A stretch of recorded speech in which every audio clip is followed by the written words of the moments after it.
Sarah Bronin. So recording has started. So with that, I'll just say, hi, I'm Sarah Bronin, representing Desegregate Connecticut. And our topic today is National Experts Talk Transit-Oriented Communities. For those of you who don't know, Desegregate Connecticut is a pro-homes coalition of neighbors and nonprofits. We believe that better zoning laws can lead to a more equitable and sustainable Connecticut. We are a coalition of 80 different nonprofit organizations, including housing organizations, good planning organizations, professional groups, and environmental organizations, and economic development, among many others. Just a quick briefer as to why we're here, why we've asked these experts to come in and speak to us today. We are proposing in this legislative session a proposal to help advance transit-oriented communities in our state. And first, it might be useful to just mention briefly what we view as equitable transit-oriented communities. So those include, and on the next slide, dense mixed-use development with diverse housing options. And we are focusing our efforts on those areas that are near train stations and CT fast track stations. And when we say near, we're talking about a best practice concept of a 10-minute walk or a half-mile radius. For those of you who have seen our zoning atlas, you have seen that we have each of these transit stations mapped on the zoning atlas, and we have shown on the zoning atlas that half-mile radius. So that's what we mean when we say near. To discuss this issue in greater depth, we've issued a report called Get on Board for Equitable Transit-Oriented Communities. It's chock full of information about how currently many of our 40 transit towns treat zoning around their transit stations. So for your reference, and the map on the right shows you, there are 40 transit towns with at least one Connecticut fast track or train station, 51 total train stations, whether that's Metro North, Shoreline East, Amtrak, and the branches thereof. And there are 10 fixed Connecticut fast track stations. Hartford has several of them. That's where I'm beaming in to you today, including the one combined station that we list here, which has both a train station and a fast track station. We did a whole presentation about this a couple weeks ago, so you've already seen our proposal if you followed that. It is to put 15 homes per acre within that 10-minute walk around train stations. We are hoping that the legislature adopts this, does its common sense carve outs for environmentally sensitive lands. And on the next slide, you can see what 15 homes per acre looks like. At the town's option, it could be this combination of 1, 2, and 3 family housing on the left, or it could be all put in one building, as you see on the right. So I don't want to spend too much time in our proposal. There's a lot more information on our website, including one-pagers for each and every transit station around the state, showing how it zones and going into detail. You see Derby Shelton on the right, and another one-pager on transit-oriented communities. This is all part of our broader platform, which is on our website as well on the platform page. But I did just want to spend 5 minutes of our time today introducing that interest of ours as really, I guess you could say, our own framing for this issue. And I'm really interested to see whether our national experts agree that transit-oriented development is both feasible and possible, and as well as popular in the places that it's been adopted. So with that, I'm going to turn it over to Tiffany Ann Taylor, who is one of our partners at the Regional Plan Association, which many of you know is the fiscal sponsor of Desegregate Connecticut and an early member of our coalition. So Tiffany Ann will moderate the panel today, and I think I'm going to turn it over to her to introduce the panelists. Thank you so much. Thank you, Sarah, and good afternoon, everyone. I am Tiffany Ann Taylor, Vice President for Transportation at the Regional Plan Association, and so happy to be here with you all this afternoon. I'm just going to give a quick introduction to our esteemed guests, our panelists rather, and then we'll jump into some short presentations and then a question and answer period. So Dr. Yona Freemark is Senior Research Associate and Fair Housing and Markets Practice Area Lead in the Metropolitan Housing and Communities Policy Center at the Urban Institute in DC. Dr. Freemark researches and writes about the impact local governments have on planning outcomes. Jackie Grimshaw is the Vice President of Government Affairs at the Center for Neighborhood Technology in Chicago, where she develops research and advocacy capacity and advocates for increased access to public transit. And Shane Phillips is an urban planner and policy expert who manages the UCLA Lewis Center Housing Initiative and teaches public policy at the University of Southern California. He also runs a transportation and housing issue blog, Better Institutions, and recently published a book titled The Affordable City. So thank you all very much for joining us this afternoon. And with that, we'll start with Dr. Freemark. All right, well, thank you so much for the opportunity to present with you all today. I'm going to go ahead and share my screen, see if I can figure out how to make this work. Let's see. All right, can I get a thumbs up from people to make sure you see the slides?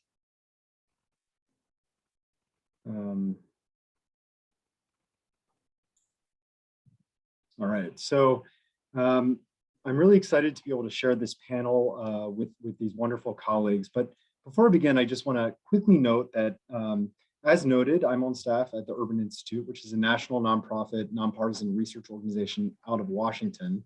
But I want to be clear that my presentation represents my thoughts alone as a researcher, not those of the Urban Institute as a whole. So I'm here to speak a little bit about how we can think of land use and transportation as an ensemble. How are they linked? What does history tell us about what kinds of outcomes this link has produced? And are there best practices to which we can point? I've only got a few minutes to begin this presentation, so I won't belabor my discussion, but I have a few thoughts to share before opening up to the group and the other presenters. The first thought is that urban design reflects the dominant mode of transportation available. By this, I mean that the world we live in, the way our streets and buildings look, are all reflective of what kinds of transportation we have to get around. This might make intuitive sense, but let me give you a few examples to show how this works. So consider the North End in Boston, one of the few remaining neighborhoods in the US largely developed before motorization. Look at the aerial shot on the top. You see a tight grid of streets, irregular block patterns, a mix of building styles, private and public courtyards interspersing with one another. On the bottom, you see the tight width of the street with buildings directly abutting the sidewalk. Not shown on this image is the diversity of uses, little stores and services nestled in between homes. This is an environment designed for walkers, a plethora of destinations available within very close proximity, few underused spaces. But in the 19th and 20th centuries, the rise of motorized vehicles made possible the development of new, more spread out uses. Consider the East Rock neighborhood in New Haven, mostly developed by the time streetcars were being constructed. You can see in the aerial on the top of this image that the messy distribution of buildings in the North End had been replaced by an organized grid of streets. Along the main street, in this case, Orange Street, a streetcar actually used to run. And along that street, businesses propped up. On the surrounding streets, 3 flats like those on the bottom you see here line the streets, and they provide more space for inhabitants, but still within walking distance of the streetcar itself. Now in the 20th century, especially since World War II, the rise of the automobile has transformed our urban environment yet again. With little need to plan for walking, we've created winding roads with no sidewalks, like those you see here in Avon, Connecticut. Houses are positioned on lots, isolated from one another with no uses anywhere close. And you can see there are no sidewalks on the street. The links between what types of transportation are available and how we develop land are clear, but the modes of transportation available are not just reflective of technological advancement, they are also the product of finance and public policy. So from the perspective of public policy, in the US, investments in transportation have been promoted and subsidized by government.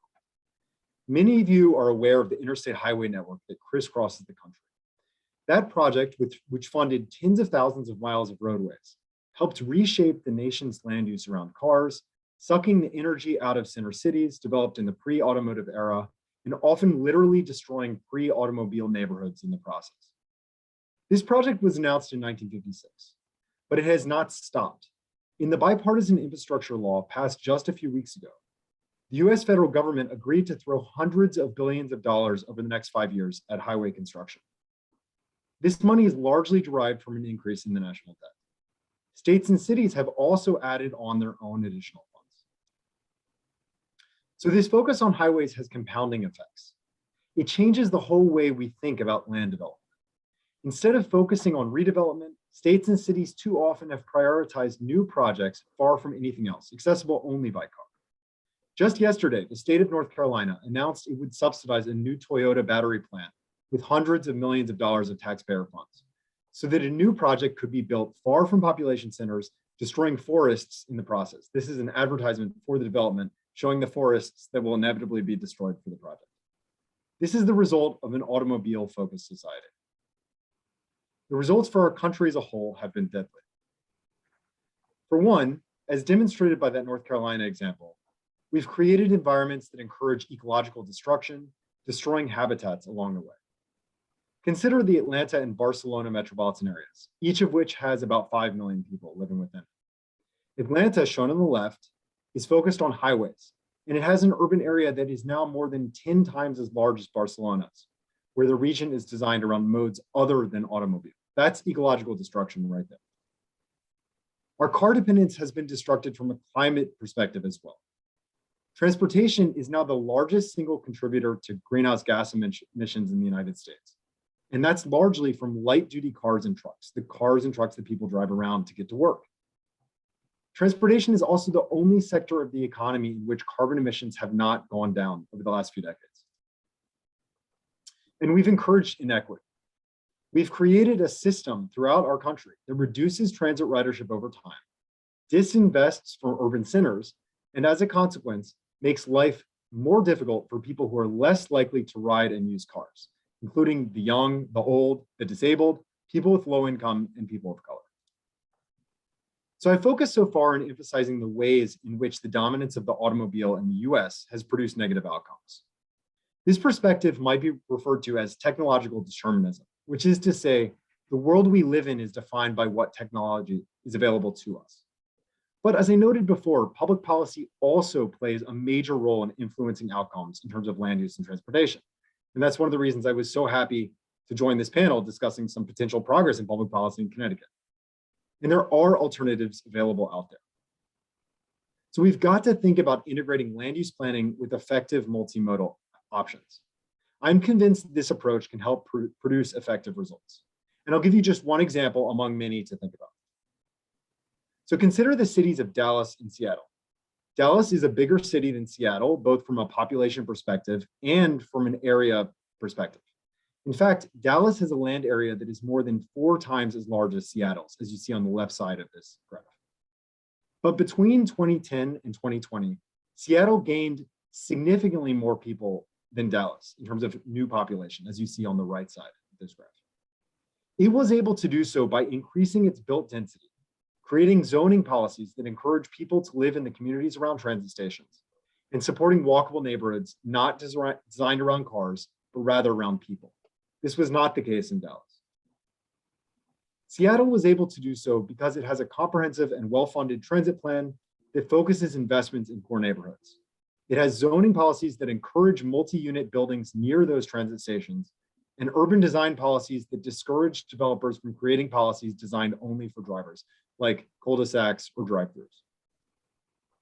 And this approach is working. Over the past 50 years, even as transit use has declined in most cities nationwide, Seattle's metropolitan area has been the biggest gainer in transit ridership, as you see in the bottom right of this graph. That, plus the neighborhoods that have been developed along the transit lines, have produced more sustainable and more equitable outcomes for the people in that community and for the nation as a whole. It's a model that other communities throughout the nation could learn from. So thank you so much for the opportunity to present to you today, and I look forward to the discussion. I'll pass on to the next presenter. Thank you so much, Jonah. That was really insightful. Shane, you're up next. Great, thank you. Let me share here as well. Is that showing up? Great.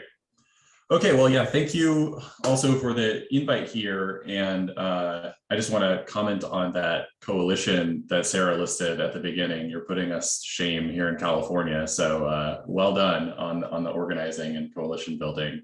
It's a really, really important aspect of all of this.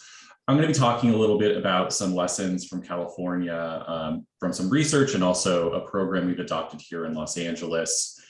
And if you're wondering why you should care about what's happening in California, I think a couple reasons. One is we screwed things up worse than anyone. And so we are kind of a cautionary tale in many respects. And also for that same reason, we've tried a lot of different things to fix the problems that we ourselves caused over the past 4 decades or so. And some of it seems to be working. Try to maybe learn from some of our lessons before it gets as bad as it has gotten here. So just very quickly, some data, some research that's been done on the impact of TOD. This here is on transit ridership, paper by Bornett and colleagues at USC. What they found essentially is that living near transit, specifically rail, people who live near transit tend to take more transit trips. Not surprisingly, and this is actually true for all household income groups. What folks may know is that the largest gains in many cases are for low-income households. On the flip side, the same study, they also found that people of all income groups drive fewer miles when they live near transit compared to people who do not, who live further away than 1/2 mile from rail stations in this case. But in this case, the biggest reductions were actually for high-income households earning over $100,000.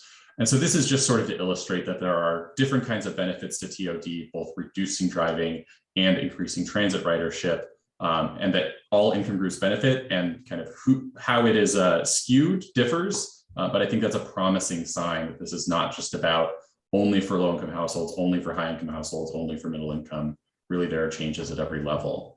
On the car ownership side, what we know from a lot of research and a paper by Adam Miller-Ball and colleagues here is where this chart is from, is that when we make more parking available, when we provide more parking in our buildings, people are more likely to own a car, and that people are more likely to drive if they do own a car and drive more. This figure shows the car ownership rate for people living in buildings with different parking ratios, from no parking in their building all the way up to 1 parking space per unit or more. And this is for households that were assigned to their home through a lottery into income restricted housing. So we have a pretty good sense that this is not people self-selecting, like I want to live in a car-free building or I want to live in a building that has a lot of parking, because they sign up for a lot of lotteries and are kind of assigned if they win, and they don't really have much choice. And work by one of my colleagues and a PhD student here at USC, Mike Manville and Miriam Pinsky, has also shown that parking that is bundled, the price is bundled with their rent, is also associated with more driving and less transit use, as well as more car ownership. Something I always like to emphasize here, because maybe this is a debate happening in Connecticut as well, but certainly a common debate here in California, is whether housing near transit that is renting for market rates is actually helpful for transit ridership. And I think the evidence is pretty strong that even people who earn quite a bit do still use transit more than people who live further away. And so there is benefit to, again, lower income housing, market rate housing, middle income housing.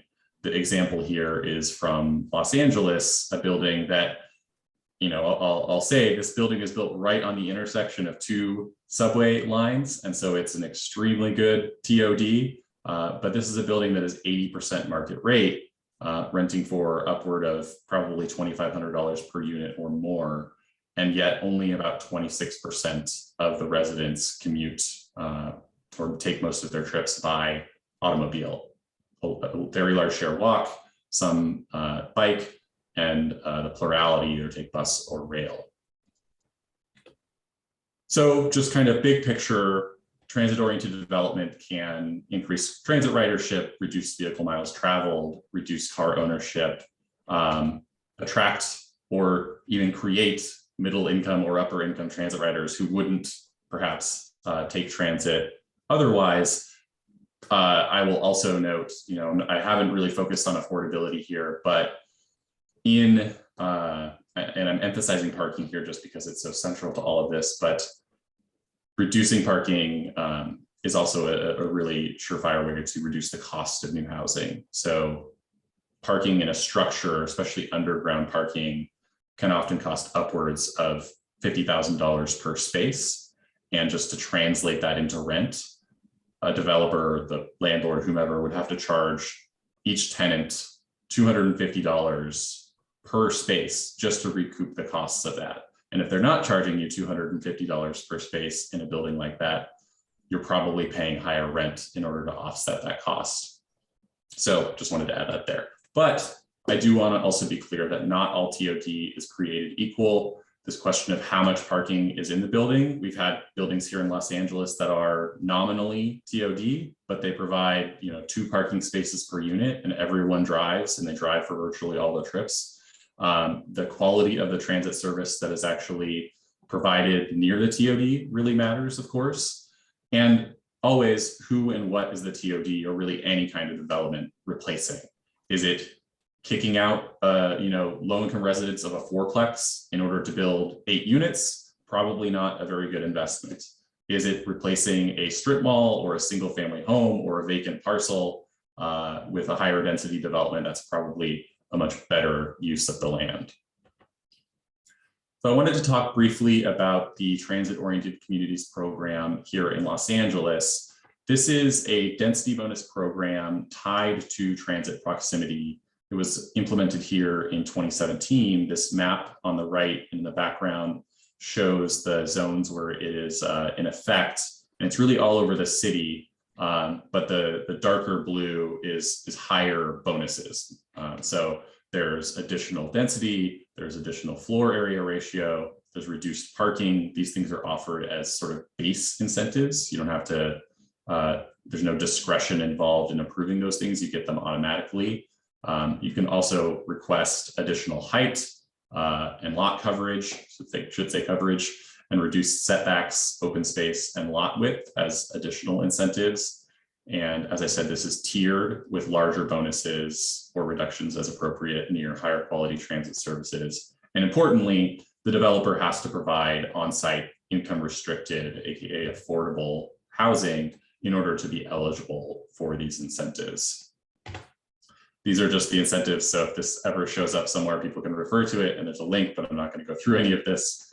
And I just wanted to talk here quickly about how it's going so far. So TOC has replaced other entitlement pathways as the dominant project type. If we look over to the right, maybe in 2016, you can see that 43% of projects were this zone change or GPA, which is a general plan amendment. These are very large projects, generally often 100, 200 units or more, and entirely discretionary. A developer's buying the land, requesting the city council to change the zoning. It's a very messy process and invites corruption, quite frankly. We have one city council member currently in prison and another probably headed there soon for land use related bribery issues.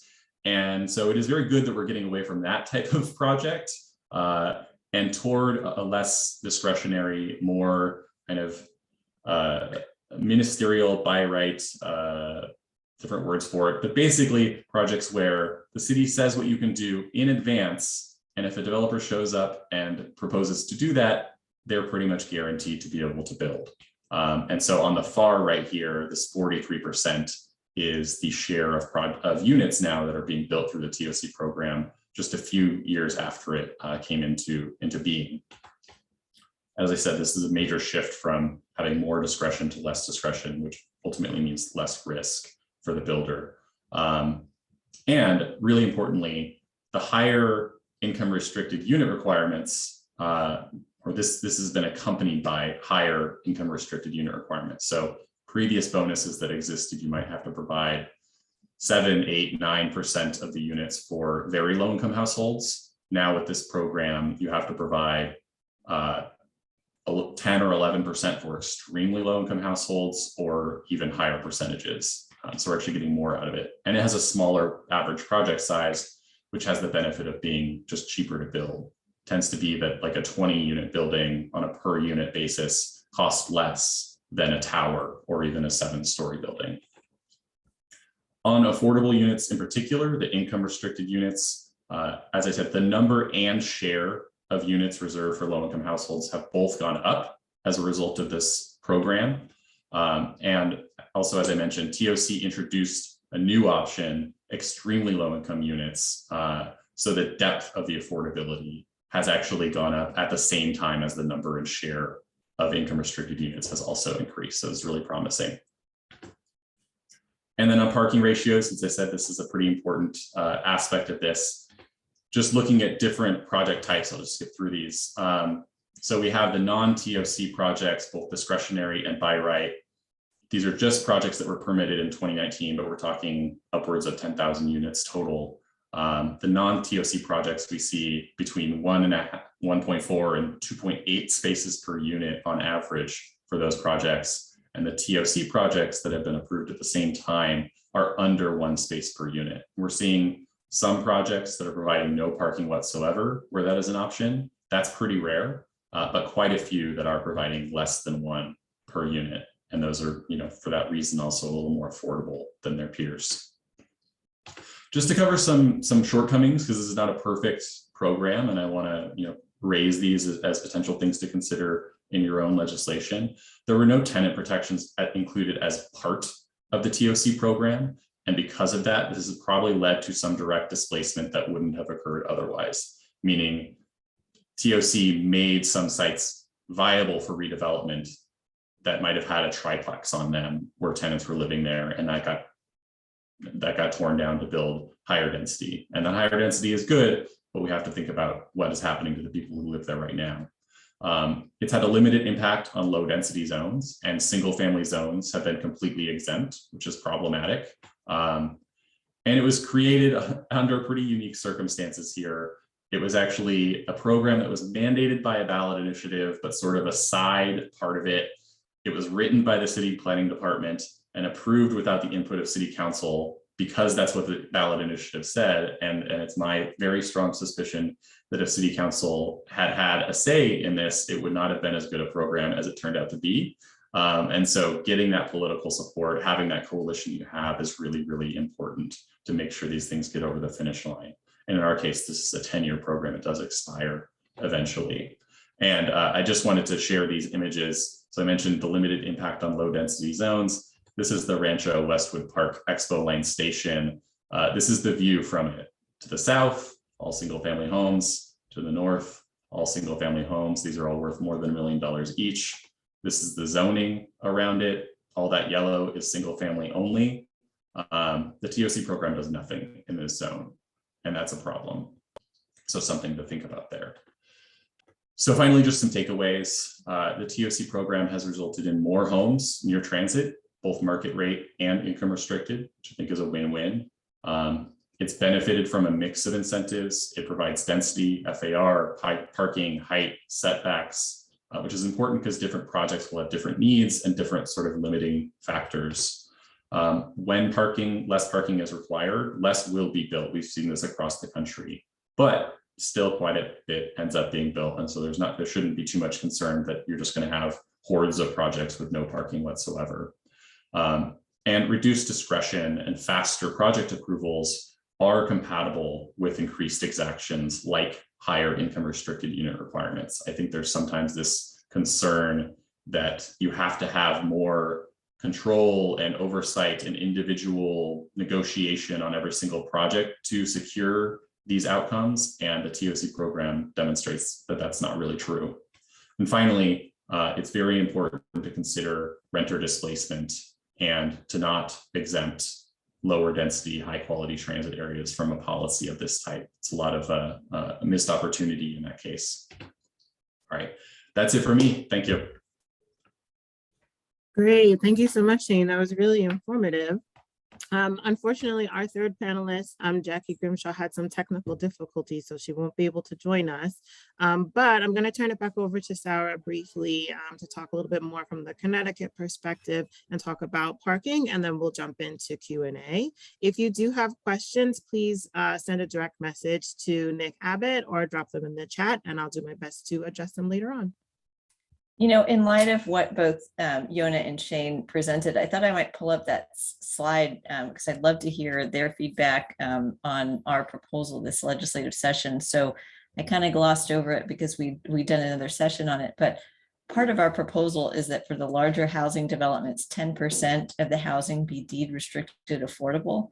And the other part that I didn't mention as I was glossing over it earlier was that we're hoping that the legislature finds it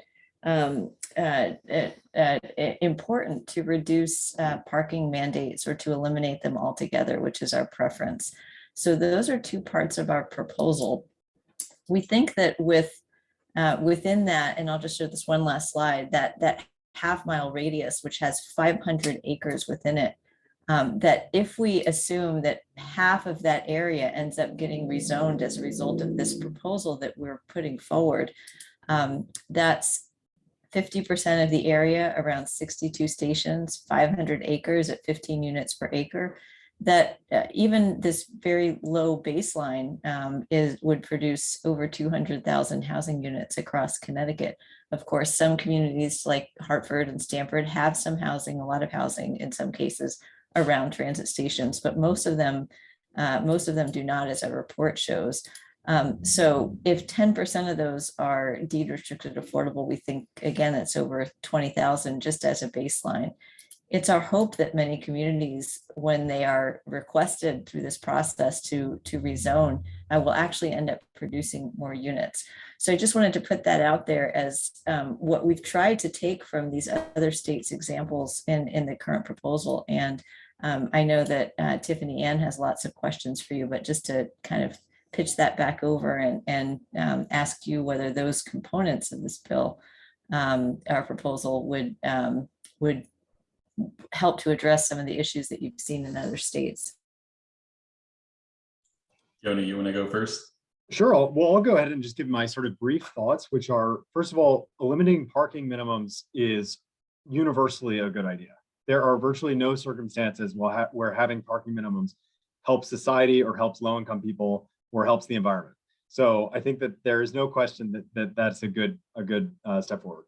You know, the idea of requiring 15 units per acre, I think is great. I think people are not necessarily clear about what that means from a density perspective. 15 units per acre is nowhere close to like New York scale density, right? I mean, it's actually pretty moderate levels of density. And so I think that, you know, you're not talking about completely turning over the communities that would be affected by this. You're talking about sort of incremental change that would be positive. Now, I think that the concept of requiring the 10% deed-based affordability measure in this is a good one as well.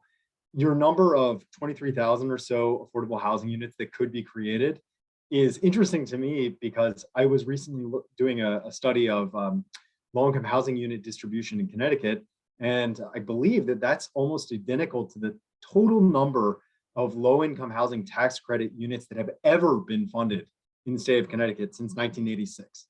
So if you were able to double essentially the number of really affordable units across the state, that would be revolutionary in terms of access.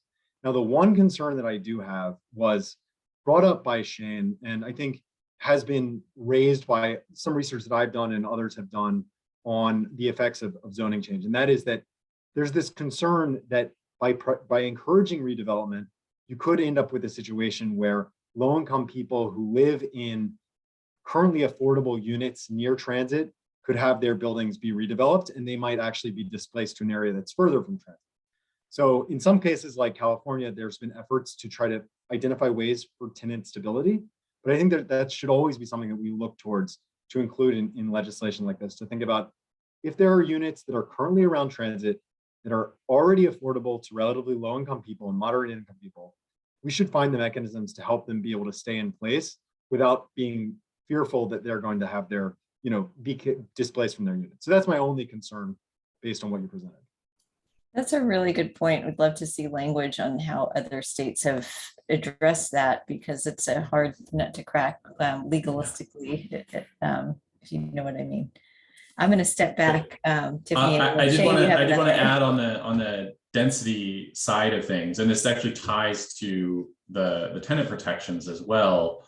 You know, there are things that can be done. You could just say, you know, places where tenants have lived. This has sort of been the standard in California, but not in much that's been actually adopted at the state level. But the idea is basically you can't use these incentives where tenants live. I think that's going a little too far in my view. There are sort of right to return or right to remain provisions where the developer has to offer the tenant a unit in the new building at the same rent as they paid before. That's another option. But the bigger picture point I wanted to make is that I do think actually 15 units per acre is quite low. California's SB 9, which we just passed and goes into effect in January, this is the duplex and lot splitting bill. That works out to 20 to 30 units per acre statewide is basically now our law, regardless of your proximity to transit. And so I think it would be great if you were able to go higher. I understand there's always political issues, and Connecticut is not California, but something to think about. And when you do have a little bit higher density, there's two things that can be achieved there. One is it becomes actually financially feasible to redevelop properties that might not otherwise make sense. So if you have a single family home and you can only replace it with like a threeplex, for example, that might not make financial sense in many circumstances to like have to go through the demolition, the lost revenue in the meantime, just the cost of construction just to get 3 units. And on top of that, if you go a little bigger and there's more kind of revenue potential from additional units on the back end after you finish your project, the cost of somehow compensating tenants, whether that's a relocation fee or right to return, or just being able to somehow live in the new unit, becomes a lot easier to pay for without having to rely on public subsidies and all the challenges with that. Thank you so much. So I want to be mindful of the hour that we have. So I'm going to ask a few questions, some from the audience, but just to dial it back a little bit, because we've had the great opportunity to dive into what the specifics of TOD regulation could look like. It might be helpful for some folks in the room to get a larger perspective of how we even got here. So, Yona, why don't we start with you? And the question is, what is one thing people might not realize about the connections between housing and transportation that make this conversation so important? Well, that's a great question. I obviously don't know what everyone knows or doesn't know, but I think one thing that I always find particularly remarkable about the history of American cities is that the vast majority of the older cities that were developed as of the 1920s now have significantly fewer people living in them than they did back in the 1950s. And that includes cities in Connecticut, from Bridgeport, New Haven, and Hartford. These cities suffered through very poor public policy choices over a series of decades. The construction of highways that demolished neighborhoods, use of urban renewal that demolished neighborhoods, the continued disinvestment in neighborhoods. All of these things have actually made it more difficult for these communities to attract residents and have made them suffer. And I think this is important because those same communities, those older cities that have a dense network of streets and public transportation, are also those that are going to be most effective in terms of actually creating new opportunities for transit-oriented development. And so I think that when we talk about transit-oriented development, a lot of people get worried about density, and we already have started to have that conversation as part of this. But the reality is that the density levels that we see now in our communities are actually lower than we had 100 years ago. And so we have the opportunity to build higher and more and do so in a way that is sustainable. Great. Shane, do you have any thoughts to add to that one? I had one in my head just a second ago on parking, because I love to talk about parking. Should have had my colleague Mike Manville here because he's really the parking guy.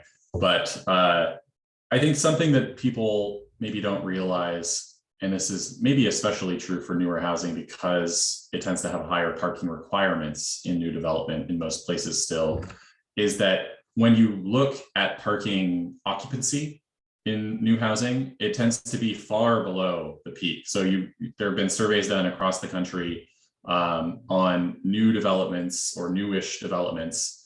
And you have just grad students or whoever go into parking garages in the middle of the night when the occupancy is going to be highest and just count how many empty spaces there are. And you see it's about a third of them, even at the peak occupancy, are usually empty.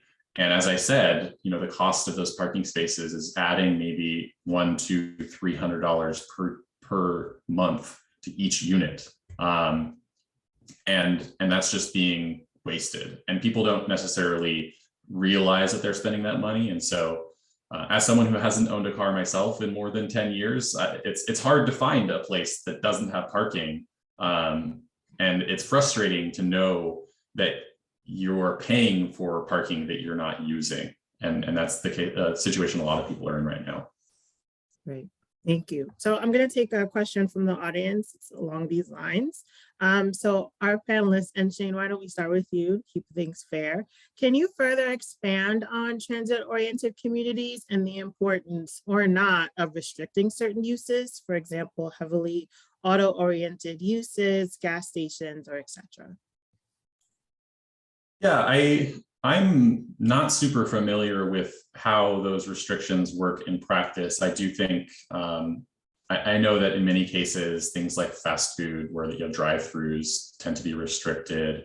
I think it's okay to do that. It's probably a good idea in some cases, but to be honest, it's probably not even necessary in many cases as well, because the higher density housing or retail with housing on top, that kind of thing, is usually going to be the more valuable use to a developer anyway.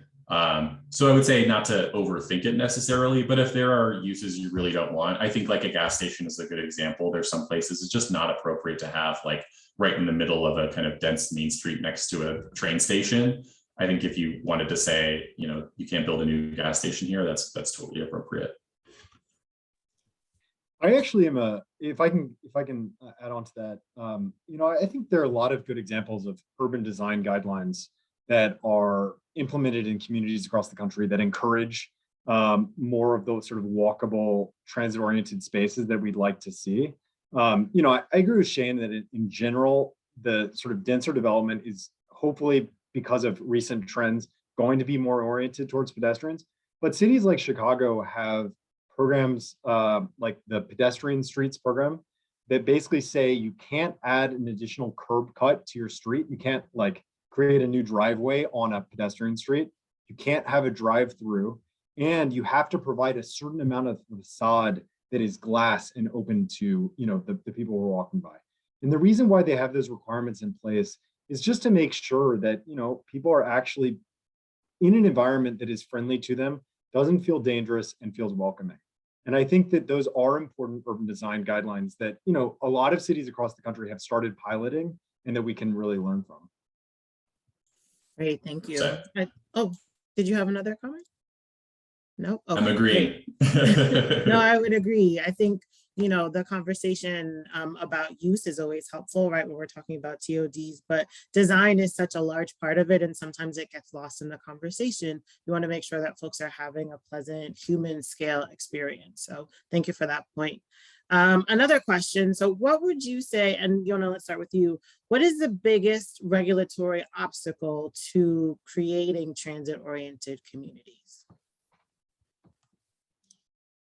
Well, I think I'm going to cheat a little and say the biggest regulatory obstacle is the fact that we spend way more money on highway expansion and new highway construction than we do on, walking, biking, and transit. And I think that is ultimately a huge issue from the perspective of the society as a whole. But if I'm going to pick a land use regulation to harp on, I think that, I hope I'm not stealing from Shane, but I think parking minimums are really bad for the environment and for the society, and we just have got to get rid of them. And it's been proven city after city that doing so is really effective for building more livable communities. Yeah, and you didn't steal from me, and I may have said that, but the reality is there's a lot of things that are kind of in the way, and certainly zoning is another one. Of course, you know, if you can only build at that Rancho Park case, the Expo line station that I showed, the north and south views, and the zoning, you can eliminate all the parking requirements you want, but if you can still only build one home per 7,000 square foot lot, then you're not going to have transit supportive density in that area. And so having the combination of sufficient density and the floor area and height and other land use restrictions that enable that, as well as eliminating or at the very least reducing parking minimums, they all kind of go hand in hand. Thank you. And this is a question from the audience. I think, Shane, this might be for you. So the findings of the California studies suggest that proximity, income, and parking requirements of TOD projects are main drivers associated with rail ridership increases or decreases. What about land use mix? I'm not as familiar with this. Yona might actually know more, but I do know that here in Los Angeles, maybe all of California, there's been a kind of focus on commercial uses, jobs, basically. And there is some research pointing toward actually having more jobs near transit drives more trips than having more homes. But it's pretty marginal from what I've seen. And I think just the more of both that you can put there, you're going to be better off. If it's all housing and not much else, but it's very dense next to a transit station, I think that's fine. If it's all jobs and not much else, I think that's fine. In practice, I think you usually end up with a mix of both. And it's good to, at the very least in the residential areas, have, some restaurants, some corner stores, that kind of stuff. But that's more of a quality of life thing than it is like maximizing transit ridership, in my opinion. I would say, there's some studies from Bob Cervero, who was a professor at UC Berkeley, who did a lot of work on trying to understand whether different types of community form would impact, the way people moved around their communities. And he has some work basically demonstrating that more mixed use communities as a whole do end up resulting in less vehicle miles traveled. So fewer people driving miles with their cars. In terms of that influence on transit, I agree with Shane that there is some evidence that having more jobs directly adjacent to a transit station is more effective than having more residences if you had to pick one. But the reality is that in most cases, we have too little of both. So we need to focus on both jobs and residences near transit stations in almost every case. There are very few examples of transit stations that are built out where there isn't room for more. And I'll add that I think we tend to, the data we have focuses on commutes. And so when we're talking about mode share, whether people are biking or walking or driving or taking transit, that's what we are usually talking about. But something like only about a sixth or a fifth of trips are actually commutes. And we make many more trips day to day than that.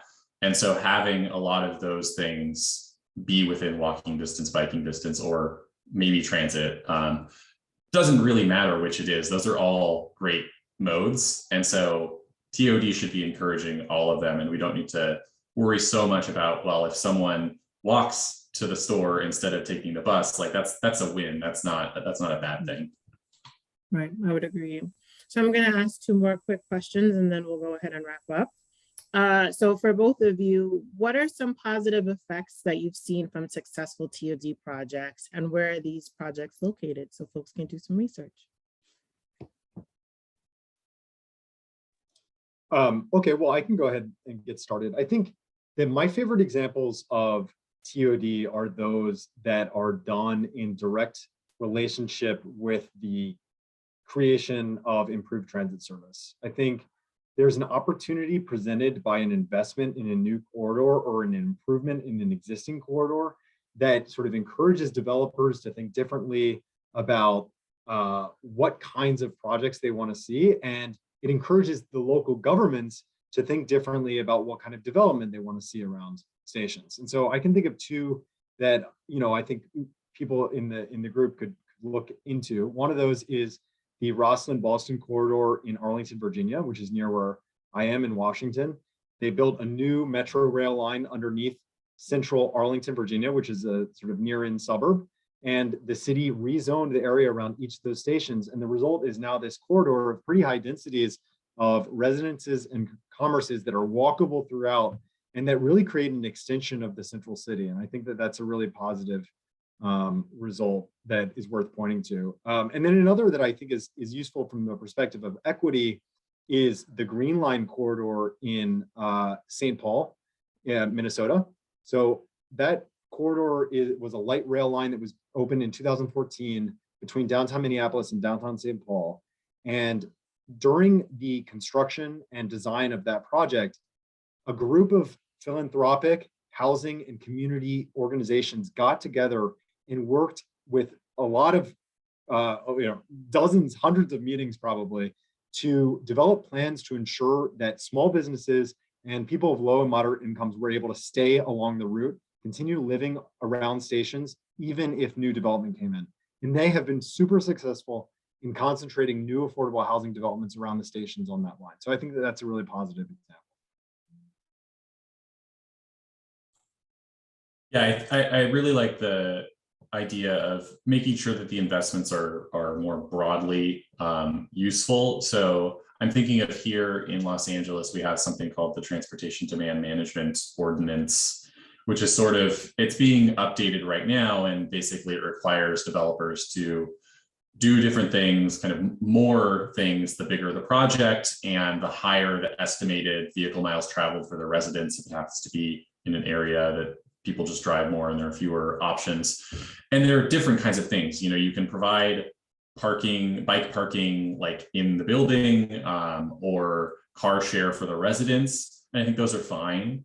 But when you have the option instead to support a bike share dock outside that the entire community can use, or have car share vehicles that are provided on the street or in a nearby garage that the entire community can benefit from, or support, you know, the expansion of a bike lane or bus lane or outdoor kind of sidewalk bike parking. I think those things are all preferable things that where it's kind of adding rather than just kind of creating your own castle in these new developments where you have all these amenities that your neighbors can't take advantage of. Great, thank you. And I think this might be our last question for today. And I'll add my contribution at the end. So what is one thing that you want the audience to take with them from today's discussion? I'm just going to harp again on the importance of getting rid of parking minimums. You guys, we got to do it. We have to do it in Connecticut. We have to do it in every city. We have to do it in every other state. This is a top priority for reducing the cost of construction, increasing affordability of housing units, and making sure that we have less dependence on automobiles. That is a great policy that we've got to pursue. And for me, I'll kind of crib this from my own book here, but the idea that building more housing and protecting tenants are not or do not need to be in tension with one another, that these things can actually be complementary. And that, as I was saying, if you go a little bigger on the density near these transit stations, it becomes a lot easier to afford the cost of protecting the people who are there already. And it's when we're trying to kind of minimize one or the other that we get into trouble. But if you go up to 25, 30 units per acre in some places, the cost of compensating tenants to have them return to the new unit or pay them an actual, you know, relocation amount that is sufficient to cover their expenses and make sure they're not worse off, they can live nearby, what have you. I think that's the big takeaway for me.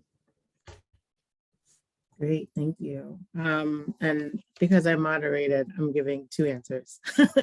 So one, I think everyone should take away from today's discussion that you can be really creative in getting this work done.